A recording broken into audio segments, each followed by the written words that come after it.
फैसलाबाद में पुलिस मुहर्रमुल हराम के मौके पर अमन अमान को बरकरार रखने के लिए पुरज़्म है। जुलूस और मजालिस के रास्तों पर सिक्योरिटी इंतजामात मुकम्मल कर लिए गए। मजीद जानते हैं डॉन न्यूज़ के नुमाइंदे सज्जाद हैदर से।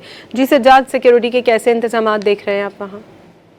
जी, फैसलाबाद में मुहर्रमुल हराम के सिलसिला में सिक्योरिटी के सख्त इंतजाम किए गए हैं। जुलूसों और मजालिस के रास्तों पर वॉक थ्रू गेट्स और कारदार तारें भी लगाई गई हैं। इस वक्त हमारे साथ RPO फैसलाबाद सुहेल सुखेरा साहब मौजूद हैं। सुहेल साहब, कितनी पुलिस नफरी तैनात की गई है मुहर्रम के मौका पर?